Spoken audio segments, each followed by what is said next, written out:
여러분 기억하시죠? 여성가족부 폐지와 병사 월급 200만 원, 윤석열 당선인이 후보 시절 내세웠던 대표적인 한 줄 공약이었습니다. 논란을 불어일으킨 동시에 짧은 문구로 눈길을 확 끌기도 했었는데 어제 인수위가 발표한 국정과제에서는 사라지거나 축소됐습니다. 처음 시작할 때부터 정부 조직 개편에 대해서는 이번 저희들 인수위에서 다루지 않는다. 이제 그렇게 말씀을 드렸습니다. 그래서 일단은 지금 현재 정부 조직을 그대로 물려받고 병사 월급 200만 원도 원안과 다른데요. 앞서 윤 당선인은 후보 시절 이렇게 얘기했었죠. 우리 청년들이 군에 입대해서 나름의 그 국가를 위해서 희생을 하고 있는데 저는 이건 꼭 필요하다고 생각합니다. 인수위 발표를 보면 2025년에 병장을 기준으로 월급에 자산 형성 프로그램 적금을 더해서 200만 원을 맞추겠다는 계획입니다. 일부 커뮤니티에선 당장 속았다는 말이 나옵니다. 무리수라 생각했다. 이제 와서 뒤통수 친다. 못할 거면 대선 때 꺼내질 말던가. 이런 반응들인데요. 사라진 대표 공약, 뒤집기일까요? 아니면 속은 기분은 들지만 신중한 태도라고 이해해야 할까요? 예, 첫 번째 주제는 사라진 한 줄 공약입니다. 먼저 네 분께 지금 저희가 미리 OX판을 옆에 드렸는데요.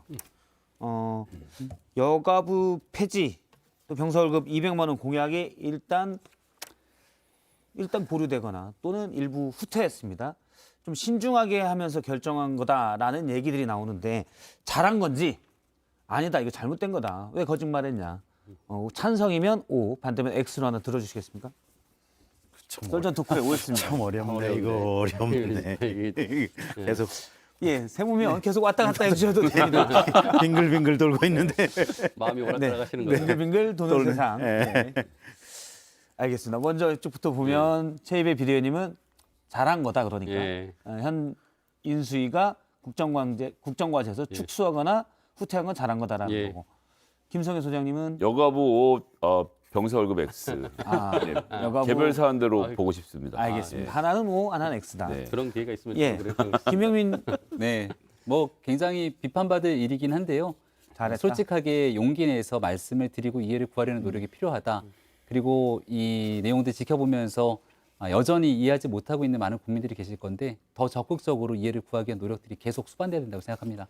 결과적으로 보면 잘한 거다라는 말씀이시고 앞서 이제 빙글빙글 하셨던 김경진 의원님은 당이론적으로 보면 공약은 지켜야 맞는데 예. 현실에 있어서는 어쨌든 여성가족부 폐지는 지금 정부 조직법 개정이라고 하는 사항이 수반되어야 되잖아요. 근데 이번에 검수완박 사태에서 봤듯이 민주당이 동의 안 하면 그 어떠한 법 개정도 지금 불가능한 상황이거든요. 예. 근데 민주당이 이 부분에 대해서 그렇게 동의해 줄 것 같지는 않고 그래서 현실에 있어서는 사실은 불가능에 가깝고 그래서 이거는 중장기 과제로 가져갈 수밖에 없는 어떤 현실의 반영이 아닌가 싶고요. 예. 그다음에 병사 월급 200만 원. 병사 월급 200만 원도 사실은 줘야 맞죠. 약속을 했으면. 근데 문재인 대통령 정부 5년 동안 사실은 과거에 비해서 그러니까 국가 부채가 제 기억에 37%에서 출발을 했는데 51%까지 왔거든요. 그러니까 보통 5년간 이제 대통령 임기를 하면 국가 부채가 한 150조, 180조 정도 증가했었는데 문재인 정부는 한 450조 정도가 증가한 걸로 지금 제가 기억이 나고 있거든요. 그래서 국가 재정 압박이 너무 심하기 때문에 윤석열 대통령 입장에서도 아마 부득이하게 단계적으로 인상하는 방안을 검토할 수밖에 없지 않느냐 그런 평가입니다. 의원님 근데 저는 잘 이해가 안 되는 부분은요. 일단 이번에 국정과제 110대 국정과제 내놓으면서 소요될 예산으로 203조를 추계를 했습니다. 네. 그래서 앞으로 5년 동안 매년 40조씩 들어가고 20조는 있는 예산에서 아껴보고 나머지 20조는 세수가 늘어날 것이다 막연한 기대에서 출발을 했는데 203조를 늘리시면서 병사 월급만 포함을 못 시키겠다라고 하는 것은 그건 이제 문재인 정부의 부채의 문제가 아니라 그건 윤석열 정부의 집행, 의지의 문제가 아닌가 생각을 하고요. 여가부도 잠깐만 짚으면 그래서 저는 국민의힘이 공세의 찬스가 있었다라고 생각합니다. 자, 우리가 생각하는 정부 조직은 이렇습니다. 여가부 폐지하고 등등등등 만들어서 자 민주당 법안에 합의해 주십시오라고 얘기를 했는데 민주당이 거부했다면 그건 민주당 책임인데 사실 솔직히 말씀해 주시면 이게 국민의힘이 아무것도 준비가 안 돼서 여가부 폐지한다면 어떻게 할지도 인수위조차도 그림을 못 짰으니까 지금 정부 부처 개편안이라는 걸 못 만들어서 못 내놓은 책임을 하지도 않은 일에 대해서 민주당이 반대할 것이라는 이유는 좀 궁색하지 않나 근데 이렇게 생각이 민주당이 듭니다. 반대하겠다는 의사 표시를 분명히 하지 않았나요? 아니죠. 제 정부 조직 기억에서는- 개편에 대해서는 그런 적이 없고요. 그러니까 저는 안철수 위원장이 이게 초기에 이 부분에 대해서 정부 조직 개편의 법안을 내지 않겠다라고 처음부터 민주당이 협조하지 않을 거기 때문에 안 된다라는 이유를 달았을 때 어떻게 저렇게 단정적으로 예단하고 정부 조직 개편을 안 하려고 하지라는 의문을 가졌고 이게 결국은 협치할 생각이 없다. 그러니까 민주당하고는 말 섞으면서 얘기해서 뭘 타협하지 않으려는 자세가 우리는 안 돼 있다. 협치 없다. 이런 어떤 선언같이 느껴졌거든요. 그래서 그런 측면에서 저는 지금 김성애 소장님 말씀하신 대로 오히려 인수위와 당선인께서 그 부분에 대해서 좀 처음부터 너무 예단한 거 아닌가라는 생각이 들고 이 병사 월급도 지금 말씀하신 것처럼 아니 뭐 지난 대선 때는 뭐 국가 재정이 좋았다가 그 며칠 사이에 나빠진 게 아니잖아요. 이미 문재인 정부의 재정 사항은 여러 번 공격도 하면서 다 파악하고 있었는데 그때는 공약해놓고 지금은 또 돈 재정 문제 때문에 안 된다고 오늘 또 얘기했더라고요. 그러니까 이게 이유가 제대로 설명이 안 되는 거예요. 근데 저는 이제 그나마 긍정적으로 본 건 그러니까 솔직하게 얘기한 거, 우리 김병민 비대위원님 말씀하신 것처럼 솔직하게 얘기하고 앞으로 어떻게든지 지켜가겠다라는 단계적인 좀 설명을 한 부분에 대해서는 그나마 긍정적으로 볼 수 있다는 생각 들어요. 여성가족부 폐지에 관한 문제는 이제 완전히 백지화시켰다라는 것이 아니라 국정과제에 포함이 되지 않았다는 것이죠. 그러니까 김현숙 장관을 임명하면서도 현재 있는 시스템 내에서 갑작스럽게 여성가족부 폐지가 민주당의 동의 없이는 불가능한데 이미 선거 국면 내내 여성가족부 폐지에 대해서는 강한 반대를 하지 않았습니까? 그러니까 김현숙 장관이 취임하고 나면서부터 단기적 로드맵을 아마 설정해 나갈 것이어서 오늘 있게 되는 국정과제에서는 빠진 부분으로 보이고요. 추후 좀 지켜볼 필요가 있습니다. 왜냐하면 많은 국민들이 지켜보시기에 여성가족부가 기존에 있었던 본연의 여성에 대한 권익 보호 등을 위한 일들을 제대로 소화해오지 못했다. 오히려 여기에 대한 역기능적인 측면으로 박원순 전 시장 등에 대한 사태의 문제점이 드러났기 때문에 이거 좀 지켜보시면 좋을 것 같고요. 장병에 대한 월급 문제를 비롯해서 많은 이제 공약들의 후퇴의 문제가 페이스북에 드러났던 한 줄 공약으로 나타났거든요. 그러니까 선거 때 저도 핵심적으로 있었기 때문에 명확하게 기억을 하고 있습니다만 캠프가 한번 확 뒤집어지기 시작하면서부터 청년들의 청년 보좌역들의 활동들이 활발해졌고 여기에 대해서 굉장히 좀 구체적인 근거들을 얘기하기보다는 일단 한 줄에 조금 더 많은 대중들에게 어필할 수 있는 내용들이 공약화돼서 나타났던 점이 있습니다. 이제 솔직하게 말씀드린다는 건 그 내용 속에서 미처 준비되지 못했던 측면이 있다면 조금 더 국민 앞에 죄송하다는 말씀을 드리고 하지만 대중이 원했던 일들이 있기 때문에 그걸 맞춰가기 위한 추가적인 노력이 더 필요하다는 얘기죠. 예. 일단 뭐 여가부에 대해서는 좀 더 지켜봐야 된다라는 부분이고 여기에 빠져 있을 뿐이고 향후 어떻게 될지 모른다는 얘기고요. 알겠습니다. 근데 이제 당선 이후에도 계속 여가부 폐지 같은 경우는 강조를 했었습니다. 당선인 시절, 지금도 당선인 시절이긴 한데요. 얘기를 잠깐 들어보겠습니다. 부처에 역사적 소명을 다 하지 않았느냐. 불공정, 인권 침해, 권리 구제 이런 것들을 위해서 더 효과적인 정부 조직을 좀 구상을 해야 되는 것이 아니냐. 여가부 폐지는 그대로 뭐 공약인데 그러면 뭐 내가 선거 때 국민들한테 거짓말 하라는 얘기입니까?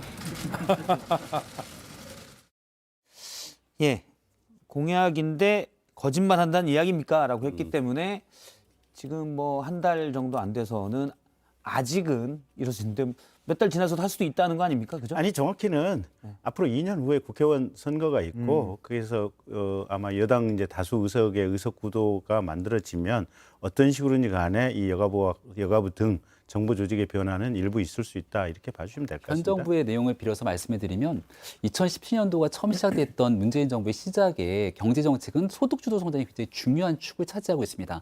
근데 시간이 지나고 나서 소득주도 성장이라는 건 온데간데 없이 사라지고 또 다른 방식의 국정 운영 비전들이 나타나게 되죠.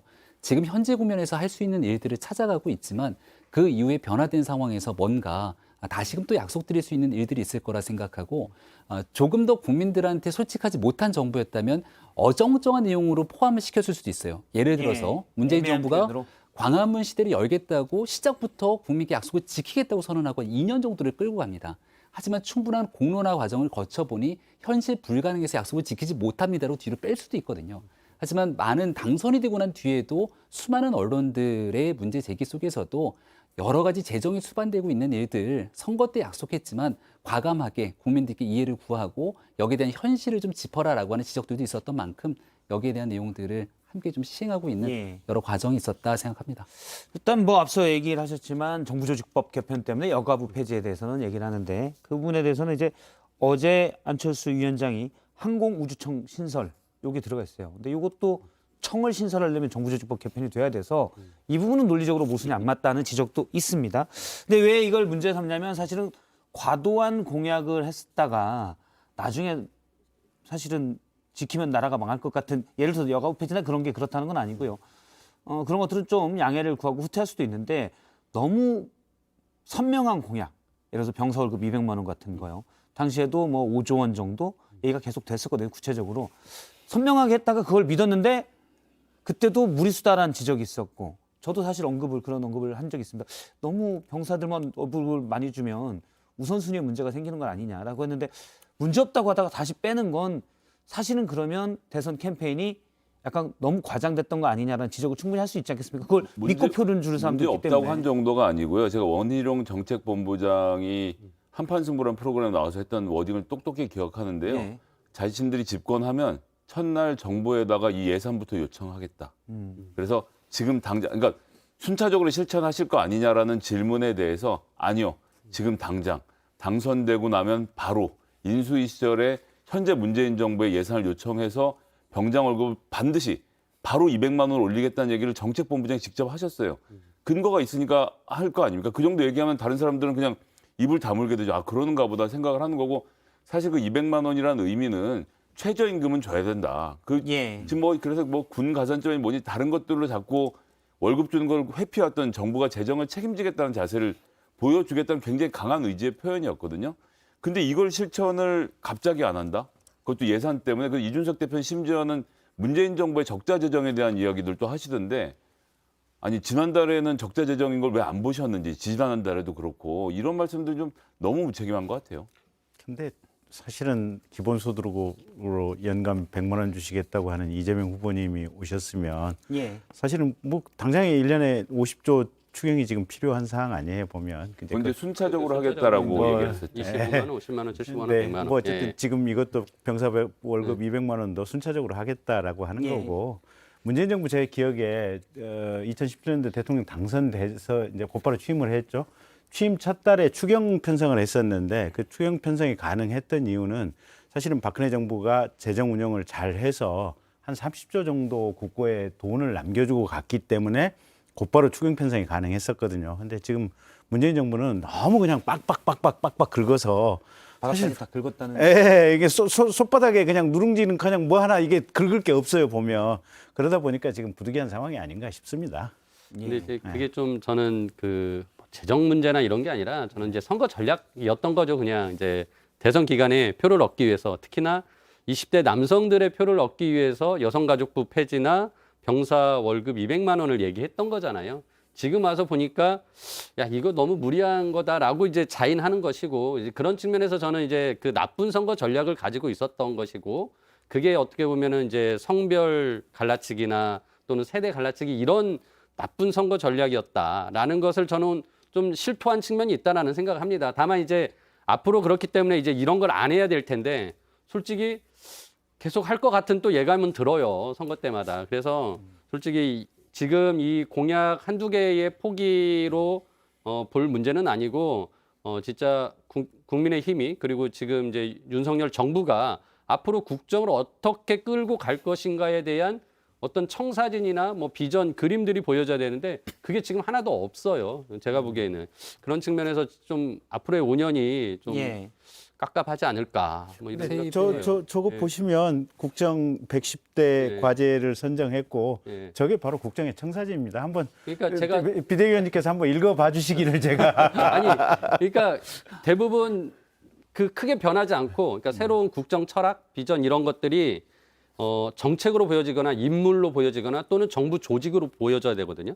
근데 정부 조직은 개편 안 하고 지금 청문회에 나와 있는 후보들 보면 별로 인물들이 어떤 새로운 국가 운영의 비전을 보여주는 분들이 없어요. 그러니까 저는 저 110개 공약 지금 발표했는데 뭐 대부분 하던 것들 계속 하겠다라는 내용도 많고요. 그런 측면에서 과연 윤석열 정부는 뭔가 새로운 것이 뭘까? 뭐 예. 이런 안 잡힌다는 거죠. 아마 일단 이제 원전 설치하는 게 좀 원전 새롭죠. 뭐 그런 거 이제 한두 개. 그러니까 용산 이제 옮기는 거 예. 2가지 정도 있겠네요. 그러니까 문재인 거 뒤집거나 아니면 문재인 하던 거 계속 하는 거. 뭐 이런 정도. 예. 최이배 의원님이 워낙 좀 혁신적인 정치인이기도 하고 젊은 사람들에 대한 정치 참여 또 새로운 미래에 대한 그림들을 워낙 강하게 강조하시기 때문에 이렇게 그런 측면에서 비판을 하신 거로 생각을 합니다. 근데 지금 윤석열 정부가 왜 탄생했는지에 대한 국민들의 근본적인 그 요구, 니즈를 생각해 보면 정권 교체에 관한 50%가 넘는 과한 여론을 통해서 결국 새로운 정부가 출범된 것 아닙니까? 잘못돼 있다고 하는 내용들을 안정적으로 다잡아가는 측면들이 아마 이번 국정과제 속에 많이 반영이 된 것 같고요. 예. 말씀하셨던 부분들처럼 뭔가 대한민국의 새로운 미래 먹거리, 정말 많은 혁신적인 변화를 가져가기 위한 인물에 대한 변화들, 이런 것들은 다소 아쉬운 측면들이 있다고 여러 사람들이 생각할 수 있습니다. 특히 청년 세대가 얘기했던 좋은 공약들이 그들의 눈높이에 맞춰서 제시했던 것들이 있는데 이게 이제 주요한 국정의 우선순위로 들어가지 못했던 건 이준석 대표가 언급하고 있는 것처럼 반성해야 될 필요성도 있는 거거든요. 근데 이제 막 국정을 시작하는 초기 단계에서는 잘못돼 있는 일들을 바로잡기 위한 안정성에 기반을 둔 만큼 어느 정도 안정화 단계가 들어서고 나면 여기에 대한 요구 사항들도 분명히 이루어질 거라고 생각합니다. 그렇지. 병사 월급 200만 원. 원래는 당선이 되면 정부 초기부터 이병부터 주겠다. 200만 원씩. 그러면 이제 군대에 가게 된 자녀를 두게 된 부모님에서는 한 1년에 2,400이 들어올 수 있는 네. 거였는데 예를 들어서 저는 이제 지금 그걸 취소했다라고 해서 우리가 비판한다기보다도 과거에 너무 과잉된 선거 전략 이런 문제는 다시 봐야 되지 않냐. 왜냐하면 당시 이재명 후보는 2027년부터 예. 단계적으로 200만 원을 주겠다라고 했었거든요. 그러면 이런 걸 딱 두고 보면 나는 그냥 2022년부터 300만 원 준다고 할 걸 라는 생각을 가질 수도 있어서 그런 부분에 대해서 우리가 한 번은 지적을 해고 넘어가야 되지 않나 싶어서 하는 말씀입니다. 좀 정확히 이제 해야 되는 네. 부분이 2025년부터 최소한 예. 병장 월급 200만 원 맞추겠다 지금 이렇게 얘기를 했거든요. 그러니까 이게 취소가 아니고 그렇죠. 약간 정도가 늦춰졌다, 완화됐다 이렇게 봐주시면 될 것 같아요. 그것도 이제 자산 형성 프로그램에 적금을 붓는 형태로 하기 때문에 실제로 월급이 200만 원이라기보다는 병사가 저축하는 돈에 매칭을 해서 맞춰주는 것이 총괄적으로 200만 원이 될 수도 있다라는 어떤 그 굉장히 애매한 영역에 들어가 있기 때문에 25년에 가서 다시 말씀을 드려야 될 것 같아요. 25년에 다시 한번 얘기를 또 나누도록 하고요.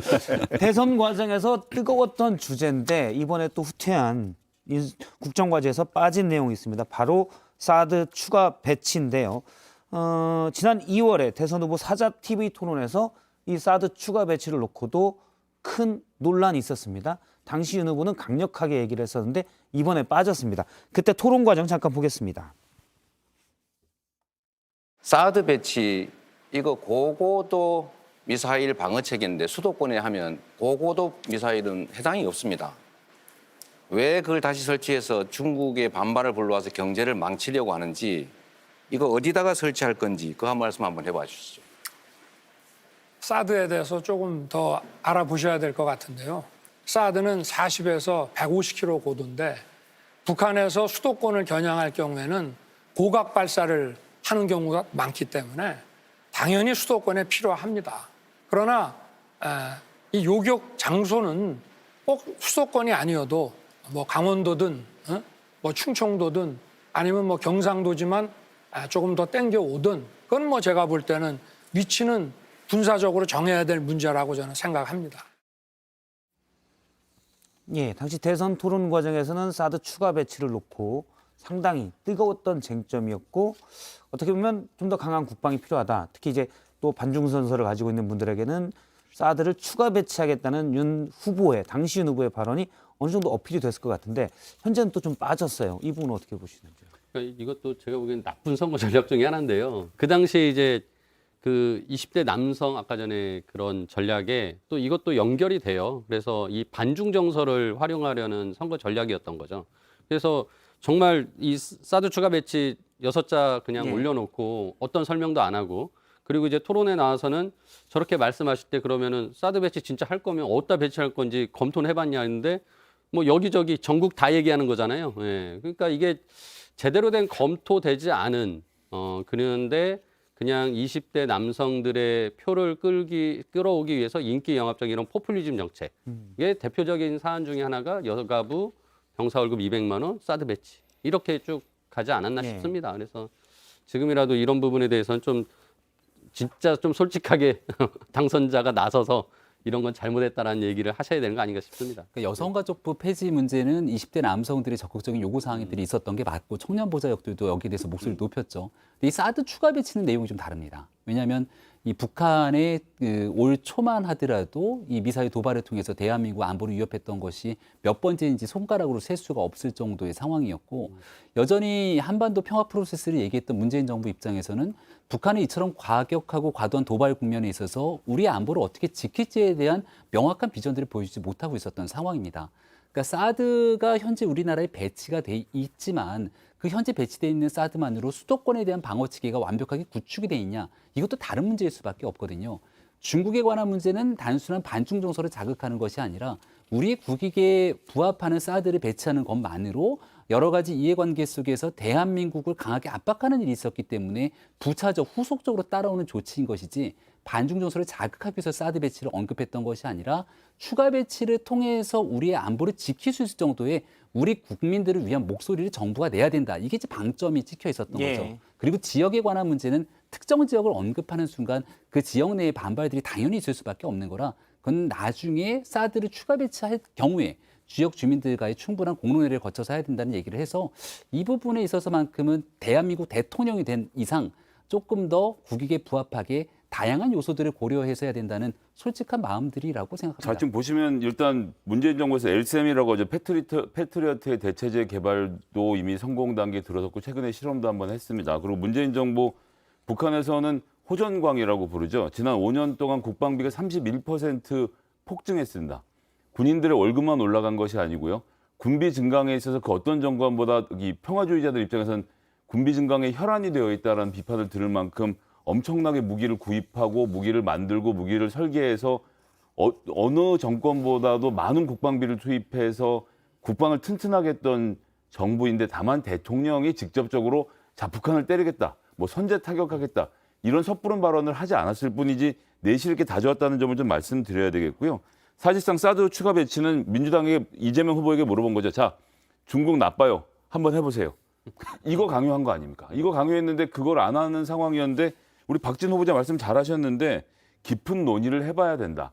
원래 국가를 이끄는 지도자라면 이런 문제에 대해서는 약간 이렇게 좀 애매하게 말씀하시면서 내부적으로 조율을 해가는 스킬이 필요했는데 윤석열 당선자께서 좀 그런데 좀 미숙하셨던 것이 아닌가. 지금이라도 마음을 돌리신 건 정말 천만다행이라고 생각합니다.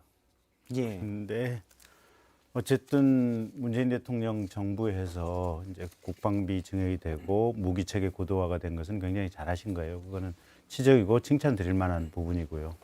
근데 반면에 북한의 어떻게 보면 미사일 어떻게 보면 고도화, 그다음에 핵 개발 소형화, 경량화 이 부분에 대해서 대한민국 정부의 수반으로서 얼마만큼 이걸 저지하기 위한 노력이 있었는가. 특히 국제사회에서 굉장히 강하게 어떤 노력하고 반대 의사를 피력했음에도 불구하고 문재인 정부는 남북 화해, 평화 이것만을 가장 중심되는 어떤 철학으로 생각을 해서 북한의 핵무기 개발, 미사일 개발 여기에 대해서 제지를 할 생각은 거의 안 하셨다.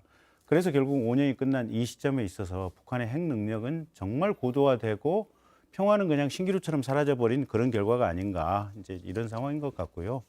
사드와 관련해 가지고는 뭐 어쨌든 우리 국내에서 자체 기술로 개발하고 있는 이런 부분도 있으니까 굳이 미국의 기술을 또 어떤 미국의 설비를 가져와서 하는 것이 외교 마찰을 가져올 수 있다면 지금 외교부 장관 후보자나 국방부 장관 후보자께서 말씀하신 대로 여러 가지 가능성을 염두에 두고 신중하게 검토할 수 있는 부분은 분명히 있는 것 같아요. 예, 오늘 이종석 국방부 장관 후보자의 청문회가 있었는데요. 여기에서도 사드 추가 배치에 대해서는 다양한 옵션을 가지고 검토할 예정이다라고 했고요. 우리가 자체 개발하고 있는 엘셈, 이 장거리 지대공 미사일인데 이게 요격이 가능하기 때문에 이거를 조기에 전력화할 수 있다면 그것으로 대체할 수도 있다라고 얘기했습니다.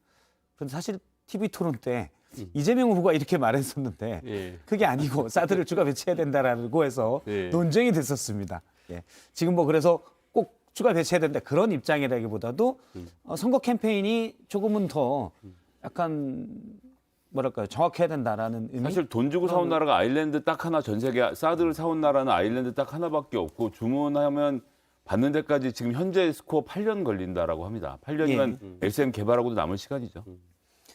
알겠습니다. 그러면 오늘 사라진 한 줄 공약 처음에 공약이 만들어졌다는 데 의미를 두고 만들어진 그 과정의 의미를 두고 조금 짚어봤습니다.